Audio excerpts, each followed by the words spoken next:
नमस्कार, स्वागत है आप सभी का डिस्कवरी आईएएस के इस पॉडकास्ट में। दोस्तों, आप सभी ने यूपीएससी प्रारंभिक परीक्षा 2026 दे ली होगी और अभी एक बहुत ही चर्चा का विषय यह रह रहा है कि इस बार का जो प्रश्न पत्र रहा वह बहुत ही अलग तरह का रहा। अलग अलग संस्थान, अलग अलग शिक्षक, अलग अलग छात्रों का अलग अलग मत है इस पर। और इसी संदर्भ में मुझे लगा कि हमारे क्षेत्र के सबसे expert teacher CVP Srivastava sir भी हमारे साथ हैं और हम उनसे पूछना चाहेंगे कि सर, इस बार का जो परीक्षा रहा, जो पैटर्न रहा, वह कैसा रहा और आप सर उस पेपर को कैसे देखते हैं। तो इन सभी बातों पर हम विस्तृत तरीके से आज के सेशन में चर्चा करने वाले हैं। सर, स्वागत है आपका डिस्कवरी आईएएस के पॉडकास्ट में। सर, अभी हमारे प्लेटफॉर्म पर बहुत सारे बच्चों का एक क्वेश्चन आया और वह क्वेश्चन अलग अलग तरह का सर है जो है। लेकिन सबसे पहले मेरा एक प्रश्न है सर आपसे कि इस बार का जो परीक्षा हुआ सर यूपीएससी का, इसके प्रश्न पत्र को आप सर कैसे देखते हैं? इसको इस रूप में देखा जा सकता है कि प्रश्न तो बड़ा कॉम्प्लिकेटेड था, इसमें कोई शक नहीं है।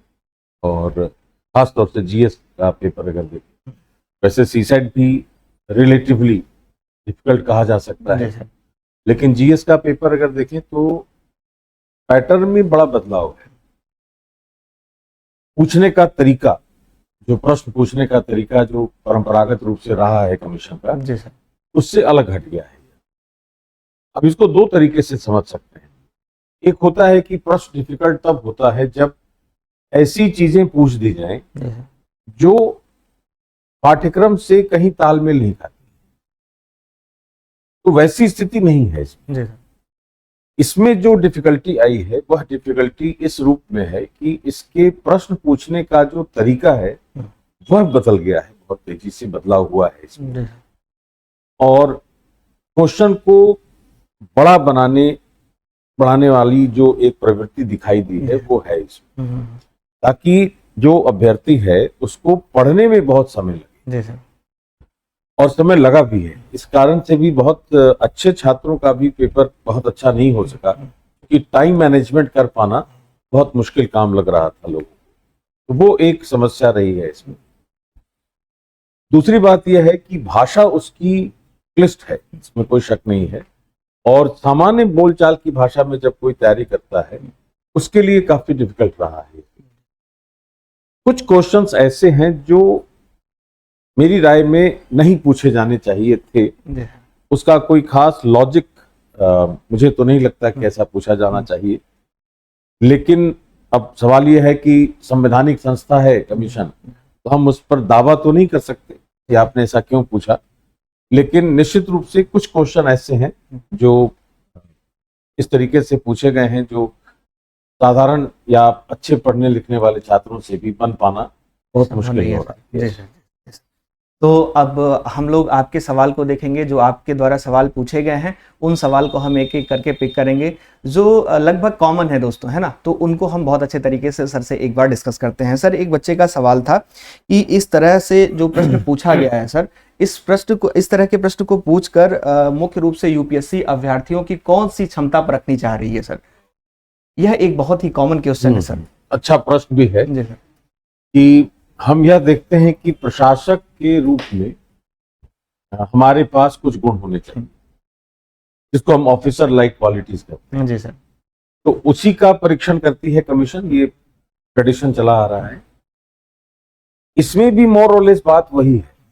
फर्क कहां आया है कि प्रशासन में आने के पहले किसी कैंडिडेट के पास ज्ञान होना चाहिए, उसकी समझ होनी चाहिए, निर्णय लेने की क्षमता होनी चाहिए। ऐसी कुछ बातें पहले भी टेस्ट की जाती थी। लेकिन पहले टेस्ट करने का तरीका यह होता था कि वह थ्योरेटिकल पोर्शन भी है, स्टैटिक, और प्रैक्टिकल एस्पेक्ट, उसका करंट एस्पेक्ट भी है।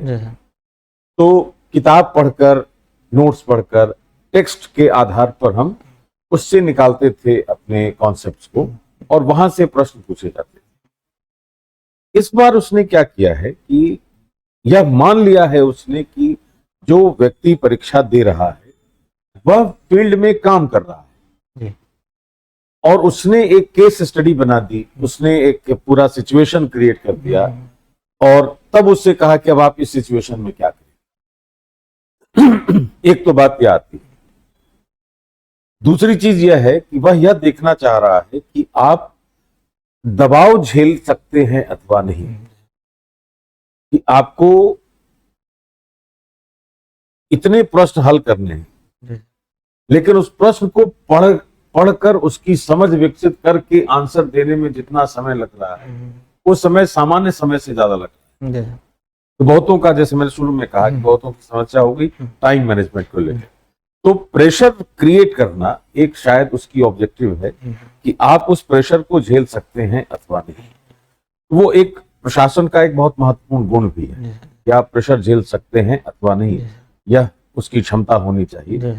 और प्रैक्टिकल सिचुएशन में वो निर्णय कैसे लिया। तीसरी बात उसमें यह है कि कुछ बातें बहुत माइन्यूट पूछी गई हैं। जैसे मैं एक उदाहरण दे रहा हूं प्रश्न।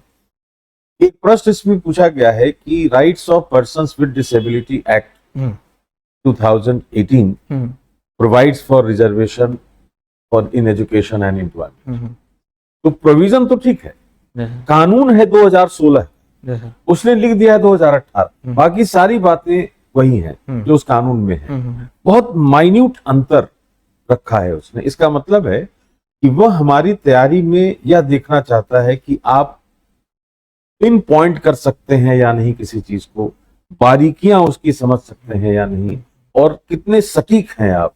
यह शायद सटीकता देखना चाहता है, प्रेशर झेलने की क्षमता, प्रैक्टिकल सिचुएशन में निर्णय लेने की क्षमता, इस तरह के गुण देखने की शायद कोशिश की गई है इस तरह के प्रश्न से। अच्छा। जो हम सामान्य रूप से तैयारी के दौरान उसकी उपेक्षा करते रहे हैं मोर और लेस, इसलिए ये डिफिकल्ट लगा है काफी। जी सर, जी सर। सर एक चीज हमने और गौर किया कि इस बार के पेपर में कुछ प्रश्न केस स्टडी से भी देखे गए सर। तो केस स्टडी तो जनरली हमारा मेंस का पार्ट है सर, लेकिन इसमें प्रीलिम्स के परीक्षा में पूछे जाने के पीछे का कारण क्या है सर, ये इस पर एक बार चर्चा करें। वही मैं कारण अभी जो बात कही मैंने, हाँ। कि केस स्टडी का मतलब हो रहा है कि हमारे सामने एक परिस्थिति रखी गई है और उस परिस्थिति में आपको यह तय करना है कि आपके पास 4 विकल्प हैं, उन 4 विकल्पों में से सर्वोत्तम विकल्प कौन सा है। तो डिसीजन मेकिंग का एक तरीका है पूछने का यह, और सीधे सीधे भी पूछा जा सकता है। ये बात तो सही है कि सीधे सीधे भी पूछा जा सकता है। 4 विकल्पों में से सर्वोत्तम विकल्प का चुनाव करना, ये डिसीजन मेकिंग है, ये हम सब जानते हैं। तो हम सीधे सीधे 4 विकल्प पूछ सकते हैं, लेकिन उसने एक सिचुएशन क्रिएट कर दिया कि आप उस जगह अपने आप को रख कर देखिए और उसके हिसाब से जो बेस्ट ऑप्शन आपके पास अवेलेबल है उसका चुनाव कीजिए। तो डिसीजन मेकिंग एबिलिटी बहुत इंपॉर्टेंट तरीके से देखने की कोशिश की गई। अब इसमें समस्या क्या है कि हम यह दावा नहीं कर सकते कि आपने इस तरीके से क्यों पूछा। जी सर, ये समस्या है, क्योंकि हम एक्सपेक्ट नहीं कर रहे थे ऐसे प्रश्न, इसलिए वो स्वाभाविक है कि हमारे लिए वो अप्रत्याशित लगा हमें कि अचानक से ऐसा प्रश्न आ गया। बिल्कुल। लेकिन उद्देश्य उसका डिसीजन मेकिंग ही टेस्ट करना है। जी सर, जी सर। तो प्रीलिम्स में सर ऐसा प्रश्न पूछा जा सकता है भविष्य में। जी सर, क्योंकि डिसीजन मेकिंग एक टॉपिक है हमारे सीसेट में। जी सर, बिल्कुल सर। सीसेट में एक टॉपिक पढ़ना है, decision making and problem solving. जी सर। तो उसी तरह की बात यहाँ पर उसने पूछ ली है। जी सर, जी सर, जी सर। सर अब तो इस प्रकार का पेपर अपने को देखने को मिला। अब एक सवाल सर बच्चों के द्वारा और पूछा गया है कि अगली बार जो परीक्षा होगी सर वह इसी पैटर्न के अनुसार करी जाए या फिर कोई नया पैटर्न देखने को मिल सकता है। सबसे बड़ा सवाल यही है सर इस सेशन में कि अब अगले बार की जो परीक्षा हम देंगे उसके लिए हमें तैयारी कैसे करनी चाहिए सर। नहीं, मुझे जहां तक लगता है कि अगली बार ऐसा पैटर्न तो नहीं होना चाहिए। ये तो मान लिया कई बार ऐसा होता है कि ड्रास्टिकली कोई चीज चेंज कर दी गई तो वही नियम बन जाए। जी सर। ऐसा होना तो नहीं चाहिए। जी सर। जहां तक मुझे आशा है मुझे। लेकिन एक बात तो तय है कि प्रश्न एप्लीकेशन बेस्ड ही होंगे अधिकांशतः, इस पर गौर करने की जरूरत है। और शासन प्रशासन, नीति निर्माण, नीति क्रियान्वयन, सरकार के सामने चुनौतियां, है ना, सरकार की रणनीतियां, इनसे संबंधित ही प्रश्न पूछे जा सकते हैं जो सामान्य रूप से किताबों से बाहर होंगे। ये एक ट्रेंड जी सर, मुझे लग रहा है कि भविष्य में ऐसा हो सकता है। हाँ, तो एप्लीकेशन बेस्ड एक चीज होनी चाहिए। जी सर, मैं एक उदाहरण से इसको समझा सकता हाँ हूँ सर, कि जैसे मान लिया कि पॉलिटी की बात अगर करें जी सर, तो इस बार एक प्रश्न आया है कि क्या हमारे संविधान में ऐसा लिखा है कि इस संविधान को भारत का संविधान कहा जाएगा जी सर, आधिकारिक रूप पूछा से, गया सर, जी है सर, ना। तो आर्टिकल 393, 394, 395 यहाँ से प्रश्न निकाल लिए गए। अब स्वाभाविक रूप से हम 393, 94, 95 नहीं पढ़ते, जी सर, लेकिन 299 ऑनवर्ड्स जो संविधान के अनुच्छेद हैं वो शासन प्रशासन से जोड़ते हैं। तो हमें उस पर फोकस करने की जरूरत है जी सर, ना। जैसे मैंने एक बार क्लास में डिस्कस किया था यार कि अगर भारत सरकार किसी निजी क्षेत्र के साथ समझौता करती है, जैसे सार्वजनिक निजी भागीदारी में, तो कॉन्ट्रैक्ट साइन करती है, तो सरकार का कॉन्ट्रैक्ट करने का तरीका क्या होता है, कॉन्ट्रैक्ट से संबंधित संवैधानिक प्रावधान कहाँ है। अगर कहीं ब्रीच ऑफ कॉन्ट्रैक्ट हो गया तो दोनों में से दोनों पक्ष को यह अधिकार होना चाहिए कि वो एक दूसरे पर कार्यवाही कर सके। तो आर्टिकल 299, 300 इस तरह के प्रावधान रखता है वो कि कॉन्ट्रैक्ट कैसे होगा और कार्यवाहियां कैसे होंगी। मेरे कहने का अर्थ क्या है कि हम उन प्रावधानों पर विशेष रूप से गौर करें जो शासन प्रशासन, नीति निर्माण, नीति क्रियान्वयन, सरकार की रणनीति, सरकार की चुनौतियां, वैश्विक स्थिति, उससे जोड़ते हैं किसी भी विषय में। तो मुझे लगता है कि ऐसे प्रश्न पूछे जाने चाहिए भविष्य में। पैटर्न ऐसा नहीं होना चाहिए। ठीक है सर। सर एक सवाल और हमारा है कि आज के समय में प्रीलिम्स की तैयारी के लिए अब सबसे भरोसेमंद जो सर सोर्स है वो क्या होना चाहिए? जैसा कि सर अभी कुछ दिन पहले हमारे जो यूपीएससी के चेयरमैन साहब हैं उनका भी बयान आया था इसी प्रश्न पत्र को लेकर सर जो है, तो आपकी राय सर क्या है इस पर? उसमें उन्होंने बात बहुत स्पष्ट रूप से कही कि स्टैंडर्ड बुक्स जी सर और गवर्नमेंट की वेबसाइट्स और जो न्यूज़पेपर्स हैं, ऑथेंटिक न्यूज़पेपर्स हैं या उस तरह के जो अखबार हैं, उनसे प्रश्न पूछे गए। तो बात बहुत स्वाभाविक रूप से यह कह सकते हैं हम लोग ऐसी, जो अभी मैंने कहा कि हमारे पढ़ने का तरीका यह होना चाहिए कि आपको एकेडमिशियन नहीं बनना। तो आपको किताबी बातें कितनी समझ में आती हैं वो बहुत मायने नहीं रखता अब के प्रशासनिक व्यवस्था में। तो उसको जो हमारे आसपास की घटनाएं हो रही हैं उस पर फोकस करने की जरूरत है और उसको जोड़ना होगा सरकार के कार्यों से। जैसे एक उदाहरण दे रहा हूं, जरूर सर। कि अभी हाल फिलहाल सरकार ने एक स्कूल मैनेजमेंट कमेटी की गाइडलाइंस जारी की है अप्रैल 2026 में। जी सर। और यह कहा है कि जितने स्कूल होंगे वो एकेडमिक ईयर की शुरुआत जिस दिन से हो रही है उसके एक माह के अंदर स्कूल मैनेजमेंट कमेटी कॉन्स्टिट्यूट करें, जिसमें 75% जो सदस्य होंगे वो अभिभावक और माता पिता, 50% कम से कम विमेन और 25% जैसे लोकल अथॉरिटीज के लोग होंगे, लोकल शिक्षाविद हो सकते हैं। ऐसे कुल मिलाकर वो एक कमेटी बनेगी जो मॉनिटर करेगी क्वालिटी क्या है, इंफ्रास्ट्रक्चर कैसा है, क्वालिटी कैसी है शिक्षा की। इसका अब ये जो इशू आया सामने, ये प्रेस इंफॉर्मेशन ब्यूरो पर भी है, अखबारों में भी आया, तो अब इसको ध्यान में ले लिया जाए और यह कहा जाए कि शिक्षा में सुधार करने के लिए कौन कौन से तरीके अपनाए जा रहे हैं, उस शिक्षा में सुधार करने में महिलाओं की क्या भूमिका हो सकती है ना। तो न्यूज़पेपर से, पीआईबी की वेबसाइट से, मिनिस्ट्री ऑफ एजुकेशन की वेबसाइट से हम कुछ बातें ऐसी बारीक निकाल सकते हैं। तो बहुत गूढ़ भारी भरकम किताबें पढ़ने की आवश्यकता मुझे लगता है कि अब उतनी नहीं है। तो एक एनसीईआरटी बेसिक्स हम पढ़ लें, एनसीईआरटी की बेसिक समझ लें, उसके बाद न्यूज़पेपर पर फोकस कर लें, भारत जो ईयर बुक आता है वह पढ़ें, इकोनॉमिक सर्वे है वह पढ़ें, कुछ महत्वपूर्ण वेबसाइट्स हैं जैसे मिनिस्ट्री ऑफ एनवायरनमेंट है, सोशल जस्टिस एंड एम्पावरमेंट है, मिनिस्ट्री ऑफ एक्सटर्नल अफेयर्स है ना, इस नेशनल डिजास्टर मैनेजमेंट अथॉरिटी है, इस तरह की वेबसाइट्स पर फोकस करें तो मुझे लगता है कि उससे पर्याप्त तैयारी हो जा सकती है। न्यूज़पेपर पर फोकस करने की ज्यादा जरूरत है सर। सर आज के इस सेशन का एक अंतिम प्रश्न है सर, और वह प्रश्न अब मुख्य परीक्षा को लेकर है सर। सर आपका एक लंबा अनुभव रहा है 30 वर्षों का इस फील्ड में सर, तो मुझे सर आप यह बताने का प्रयास करें कि जो आगामी अभी मुख्य परीक्षा इसकी होगी उसमें भी कुछ इसका इम्पैक्ट देखने को मिल सकता है, कुछ बदलाव देखने को मिल सकते हैं इस वर्ष? बिल्कुल बिल्कुल। तो मैंने क्लासेस में भी कई बार यह कहा है कि प्रीलिम्स के क्वेश्चन से मेंस की एग्जाम के कुछ संकेत मिलते हैं और मेंस की परीक्षा से अगले प्रीलिम्स के कुछ संकेत मिलते हैं।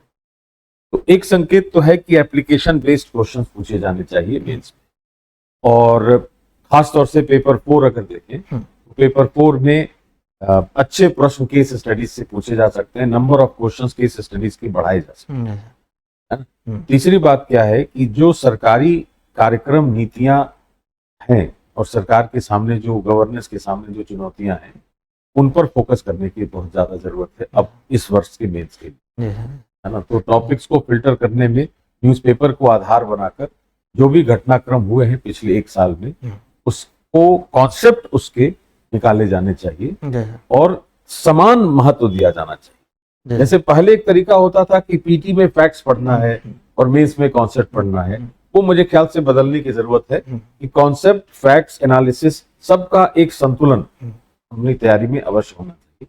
उस तरीके का प्रश्न पूछा जा सकता है जिसमें कॉन्सेप्ट भी हो, फैक्ट्स भी हो, एनालिसिस भी हो, विषय के दायरे से अलग हो, इस तरीके के प्रश्न पूछे जा सकते हैं। जी सर, ठीक है सर।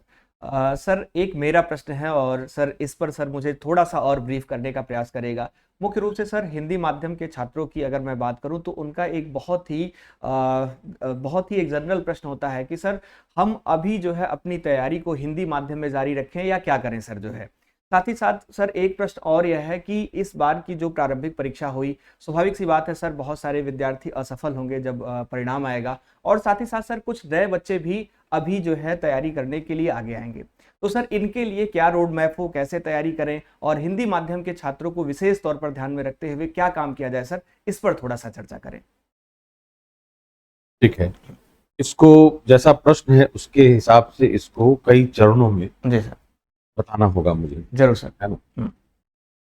जैसे पहली बात तो चरण पर आने के पहले पहली बात मैं यह कहूं कि माध्यम हिंदी हो या अंग्रेजी हो वो सामान्य रूप से बहुत मायने नहीं रखता है लेकिन कई बार ऐसा लग रहा है कि हिंदी माध्यम में शायद कहीं मटेरियल की कमी है, शायद हमारी स्ट्रेटजी में कोई फॉल्ट है, या कुछ तो ऐसा है जो हिंदी माध्यम का रिजल्ट नहीं दे पा रहा। अब ऐसी स्थिति में पहली बात यह है कि हिंदी माध्यम के छात्रों का मनोबल कम हुआ होगा जो नहीं होना चाहिए। एक शिक्षक की हैसियत से मैं यह कहूं कि मनोबल बिल्कुल भी नीचा करने की आवश्यकता नहीं है और माध्यम रोड़ा नहीं बनेगा भविष्य में अगर हम कुछ ऐसे कार्य कर लें या कुछ ऐसी रणनीति पर काम करें तो माध्यम हमारे मार्ग में व्यवधान नहीं बनेगा। जहां तक मुझे पूरा विश्वास है, आप उस पर गौर करेंगे तो समझ में आएगा। हाँ, इतना जरूर है कि हम जो चाहते हैं कि मेरे हिसाब से संघ लोक सेवा आयोग प्रश्न पूछे, यह तो संभव नहीं है।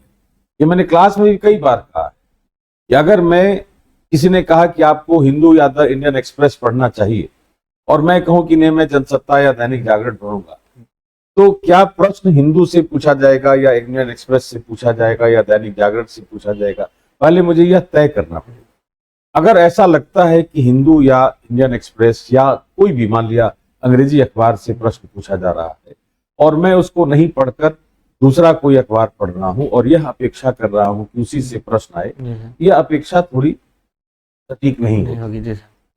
अब उस पर भी मैं आऊंगा कि हिंदी वालों के लिए अंग्रेजी अखबार पढ़ने की जो चुनौती आती है उसका सामना कैसे करेंगे, और वो बहुत बड़ी चुनौती है।